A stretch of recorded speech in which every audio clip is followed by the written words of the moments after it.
folks, Rachel here from Beads by Verchiel, bringing you a tutorial on making wire wrapped orchids.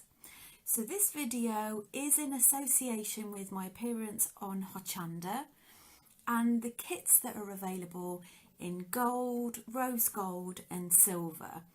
So the kits have got everything in there that you need apart from the tools. And this video is to complement that so that it will take you through step by step, particularly if there's anything in the instructions that perhaps you're not too sure about. Let me show you the orchid and then I'll talk you through the tools and I'll take you step by step. It shows up quite nicely against my blue. So this is the silver orchid. So the wires that we're working with are 0.8 for the petals, but the stamens in the centre are used with 0.3 or 0.4 millimetre wire. There's also chain in your kit with the findings, so effectively you cut the chain to the length you require, but I will show you how you put the components together. So let's talk about tools. The tools that you're going to need are as follows. These are called flat nose pliers, or otherwise known as parallel pliers, because they're basically the same width all the way up. There's also what we call chain nose pliers. They're almost in the shape of a V. If you're not used to using them, don't worry, because I will guide you through as we go. You will also need some side cutters to trim your wires, and you always use it with the flat side against it so you get a good trim. You will also need some round nose pliers, and as you can see, the further up you are, the finer they are, or the thinner they are. Now, optional tools, not essential, recommended, but obviously I appreciate you're not going to have everything in your toolbox, especially if wire work is new to you. Now, these remind me of hair straighteners. They are such a great tool. So if you've got any kinks in your wire, they just simply iron them out. But if ever you get any kinks, don't use your normal pliers, because it's plated wire, it will take the surface off and take you right down to the bare copper. Whereas because these are nylon jawed, they don't damage your wire. So they're a great thing to have. For shaping the petals, I normally use jump ring mandrels. Again, if you've not done wire work before, they're probably not something you'll have in your box, but do not worry, because all you will need is a Sharpie pen and a pen, slightly different widths. Now with the pen, you need to make sure that it hasn't got any ridges in it. Optional, again, not essential, but I'm going to show it you throughout the process, is a nylon plate and a nylon hammer. This work hardens your wire and keeps the petals in a better form, or stays more stable. So stay with me while I zoom in and show you the next stage. So I've cut a 30cm length.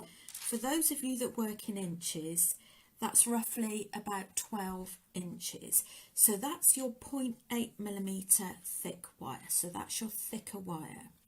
So first of all, we are going to form a loop, which will be the centre part of your orchid. And we're going to work with our round nose pliers. So position it probably around about a centimetre from the tip of your round nose pliers. Make sure that it sits flush, because you don't want any excess wire sticking out there. If you're right-handed, obviously this will go in your right hand, and you'll stabilise it with the left, and vice versa if you're left-handed. Then we're going to gently turn that. It doesn't have to be in one motion. And then we're going to turn that until it hits the other side. And that will be in the centre of your petal. Now we're going to actually start forming the petals. And we make them two different measurements, and we alternate between the two. So you want your parallel pliers to sit at the 2.5 centimetre point. So I've got this furthest side away, and I'm going to grab the wire and I'm going to bend it round so that the bend occurs at 2.5 centimetres. Okay, now you might just want to make that a little bit more pronounced. So this will be the tip of the petal, and what you actually want to do is you want to actually bend it so that the bend runs parallel with the top of the loop.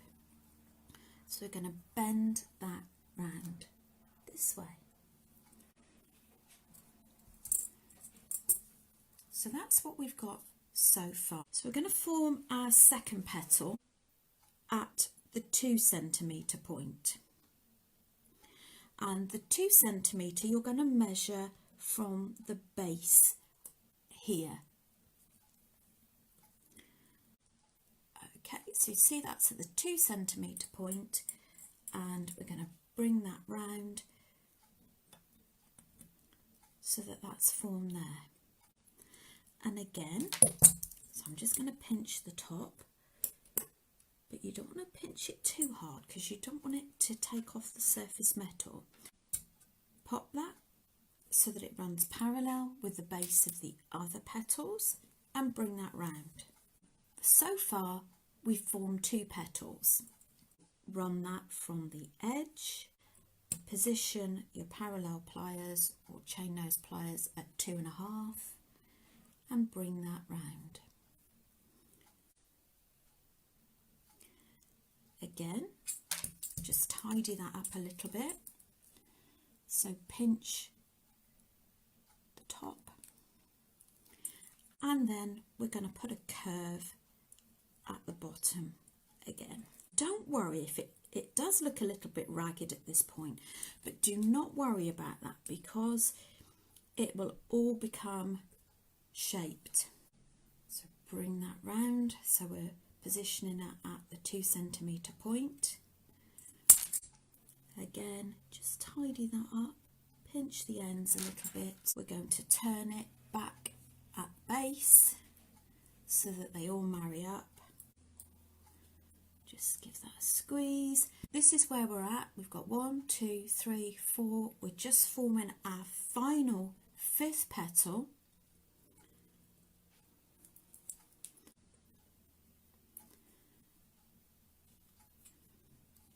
Like so. And what we want to do now is you want to make a loop that matches this one here. Round those pliers so it sits at the bottom, and I'm going to bring that round so it forms a loop. And try and get the loop a similar size to the one at the start.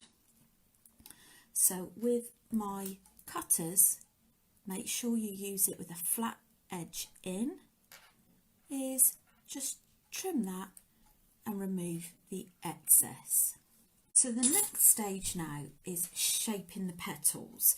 So the start of the shaping of the petals is we're going to gently pinch the tops and the bottoms, which you did a little bit on the way, but this just gives it that little bit more of a pronounced shape. You want to pinch that at the top, but don't be too brutal, because remember this is plated wire, so it is a copper based wire, and you don't want to remove that surface plate. You might be wondering why we're doing this, but it just gives it a more elegant finish to it. So we're going to do the same for the bottom.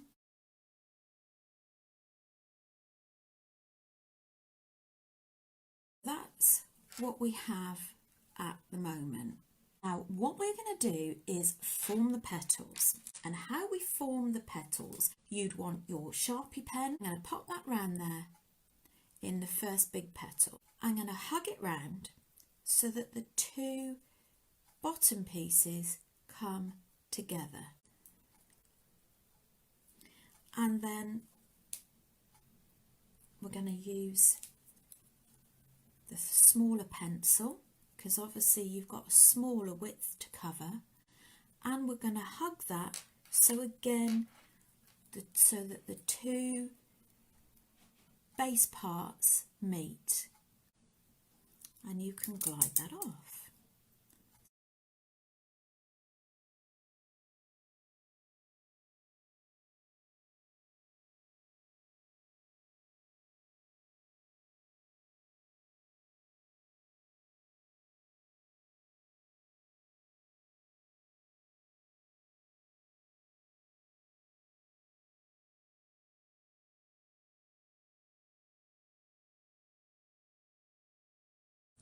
What we want to do now is bring these down a little bit, the circles that we formed. They will eventually overlap each other. Now what I'm going to do, like I say, this isn't essential, it's recommended. If you have the tools, then obviously go ahead. But what we would do is work harden. So this is a nylon hammer so it doesn't mark your wire. Make sure none of the wires overlapping and just gently hammer. That makes it a bit more solid. So when I say work hardening, it just literally means that the hammering hardens the wire and it helps to maintain its shape. Now on to the next stage is securing our flower and actually making the stamen in the centre. We're going to cut a length, a 0.3mm wire. We're going to wrap 3 times. So hold the tail, small tail under your nail, which helps it stabilise, and go round the left loop until you've got 3 loops. This is just literally to provide an anchor point for the next stage.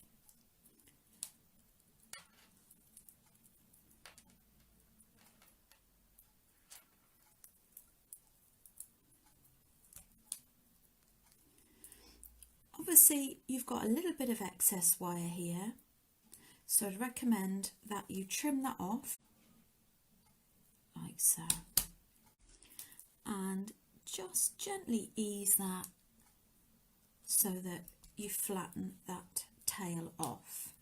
So we're going to actually weave this wire, so we've done our 3 wraps round the left loop.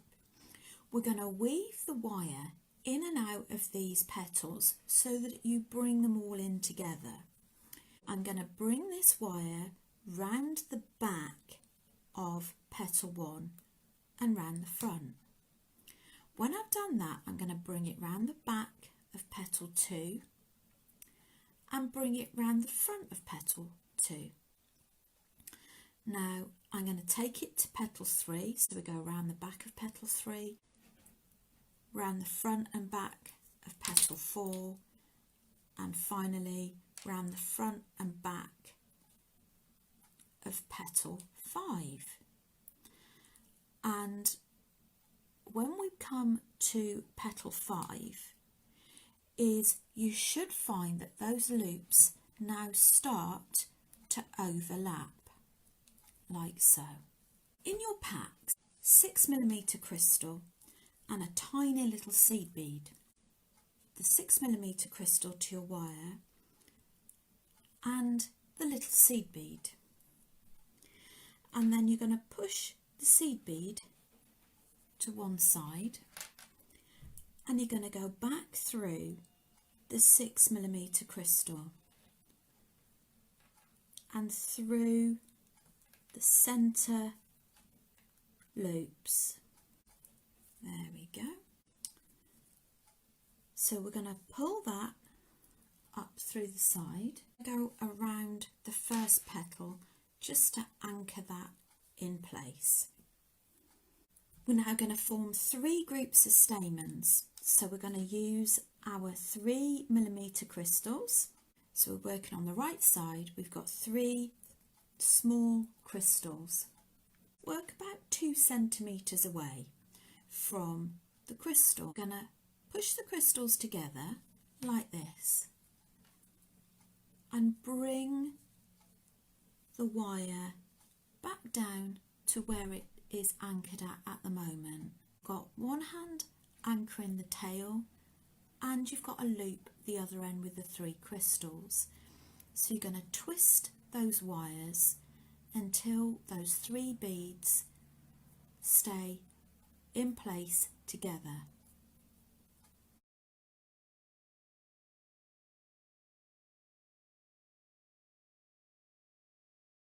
So we're going to bring that wire just once around to anchor it, and then up again. We're going to have one group this side, one group in the middle, and one group on the left. Be about 2 centimetres away. Bring it round in a loop, and this time I'm going to go round the other side of the petal. See if you can see how I'm positioned with that. So I've got my hand on the tail securing it, and then I'm going to twist from the looped end.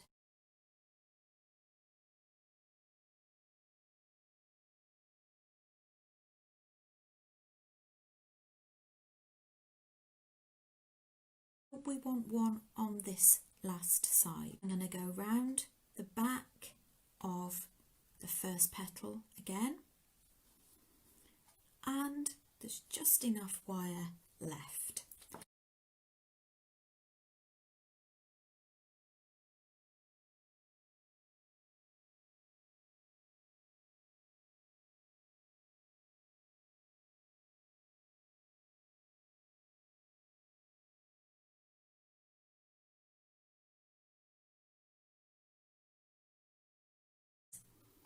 So always make sure you cut at the front, because you don't want any nasty little tails sticking in your skin. And we're going to finally shape these stamens. Now you can use a cocktail stick. I've got a pin here. So with a pin, I'm just going to lay it flat, and I'm just going to wrap this around the contours of the pin, like so. And then when you pull it out, it'll have a nice little twist to it. So do that with all of them. It just gives it that 3-dimensional look.